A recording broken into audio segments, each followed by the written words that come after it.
ఇవ్వకపోవటం, updated డిపిఆర్లు ఇవ్వకపోవటం, ఆ pending బిల్లులు తెచ్చుకోవడానికి 3 ఏళ్ళు 4 ఏళ్ళు పట్టడం. అంటే కేంద్రం కూడా చొరవ చూపాలి కదా నీటి వ్యవహారాల్లో.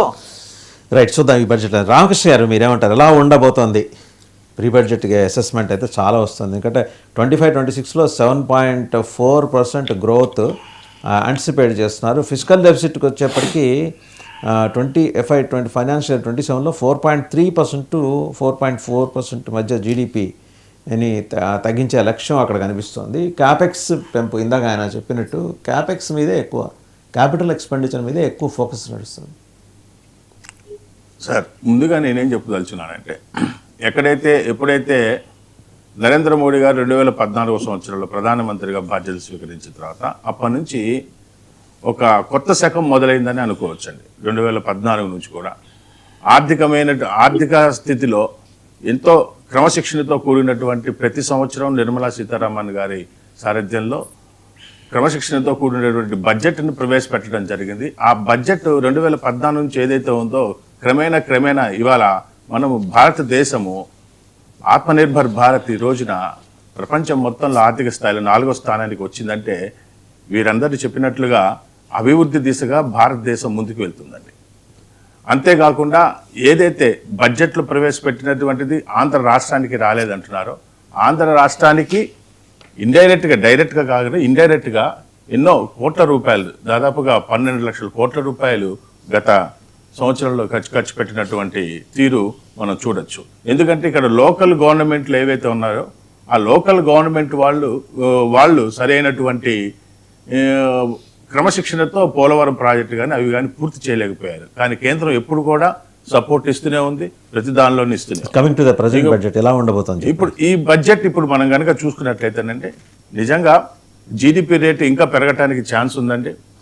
అట్లానే భారతదేశంలో ఎకనామిక్ ఫోరంలు ఏదైతే రైతులకి, మహిళలకు, యువతకు ప్రాధాన్యత ఇచ్చుకుంటూ ఏవైతే అన్ని రంగాలలోనూ అభివృద్ధి తీసుకెళ్ళటానికి, విద్యా వైద్యానికి కూడా చాలా పెద్ద ఎత్తున ఈ యొక్క బడ్జెట్ ఉండబోతుంది. ఒక అబ్జర్వేషన్ వచ్చింది, ఇంద్రనీల్ రెడ్డి గారు కూడా చెప్పారు.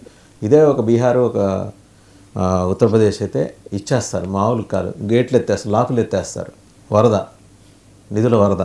ఇక్కడికి వచ్చేప్పటికి రూపాయి చూస్తారు. కానీ మళ్ళీ తమిళనాడు, కేరళకి వచ్చేప్పటికి ఇప్పుడు ఏదో ఉండబోతున్నాయి గ్యారంటీగా.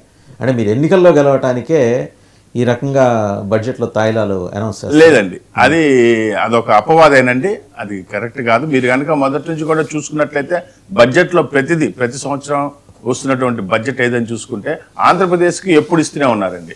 వీళ్ళు ఇక్కడ ఫ్రీలు అని చెప్పి, ఎక్స్ట్రా పెన్షన్స్ ఇస్తామని చెప్పి రకరకాల ఆర్థిక మాంద్యం మీరు కూడా చేస్తున్నారు, మాకన్నా ఎక్కువ, అదే ఆంధ్రప్రదేశ్ కన్నా ఎక్కువ చేస్తున్నారు. ఉత్తరప్రదేశ్లో ఎక్కడ ఫ్రీ ఎక్కడ లేదు సార్, చూడండి, మాట చెక్ చేసుకోండి. లేదు సార్, ఫ్రీ అనేది ఎక్కడా లేదు సార్. అన్ని కూడా ప్రయోజనాలతో కూడుకున్నవే, రైతులకు కానీ, రైతు భరోసాకు కానీ, ఇట్లాంటి ఎన్నో ప్రయోజనాలు ఉన్నాయి. రైతుల ప్రయోజనాలు. ఎందుకంటే రైతు ముఖ్యం. వాళ్ళ దేశంలో రేపు రాబోయే బడ్జెట్ మీరు చూడండి, రైతుకు పెద్దపీట వేస్తుంది, డిఫెన్స్ కు పెద్దపీట వేస్తుంది. ఎప్పుడైతే ఆపరేషన్ సింధూర్ జరిగిందో ఆ తర్వాత డిఫెన్స్ వాటిని పరికరాలు కొనుక్కోవటానికి ఇవాళ మిగతా దేశాలు కూడా పోటీ పడుతున్నాయండి భారత్తో. ఈ రోజున భారతదేశం మరి యుద్ధ పరికరాలు కూడా తనంతా తానే తయారు చేసుకుంటూ స్వయం సమృద్ధిని సాధిస్తూ అన్ని రంగాల్లోనూ ముందుకెళ్తుందండి.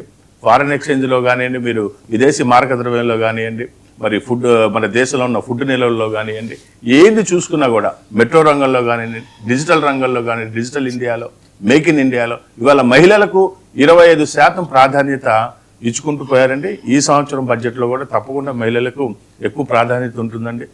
ఇది ఒకసారి తులసిరెడ్డి గారు is of doing business, procedural reforms, trade and customs, వీటిని సులభతరం చేసే విధంగా ఒకటి చేస్తున్నట్ట. ప్రైవేట్ ఇన్వెస్ట్మెంట్స్ ప్రోత్సాహం, దీర్ఘకాలిక పెట్టుబడులకు ప్రోత్సాహం, ఇవన్నీ చేస్తున్నారు. అండ్ మన ఎకనామిక్ సర్వేలో మీరు చూసుంటారు సార్, ఎన్పిఏలు గణనీయంగా తగ్గాయండి. గణనీయంగా తగ్గడం అంటే వాళ్ళకి ఒక 1,00,000 కోట్లు కట్టాల్సిన వాళ్ళ దగ్గర 1,116 కట్టించేసుకొని దాన్ని క్లోజ్ చేయడం, ఇది గణనీయంగా తగ్గటంగా చూస్తుందా ప్రభుత్వం, లేకపోతే నిజంగానే తగ్గాయా ఎన్పిఏలు, నాన్ పర్ఫార్మింగ్ అసెట్స్? ఒకటి, బీజేపీ నాయకులు కానీ మిగతా ప్రభుత్వం కానీ పదే మోడీ గారు చెప్తారు, మనం వచ్చేసి ప్రపంచంలోనే 4వ అతిపెద్ద ఆర్థిక వ్యవస్థ అనేది చాలా ఘనంగా చెప్పుకుంటూ ఉంటారు. అది న్యాచురల్గా వచ్చేసి అందరూ. కానీ ఇది బలము కాదు వాపు. దీన్ని మన జనాభాను దృష్టిలో పెట్టుకోకుండా చెప్తున్నారు.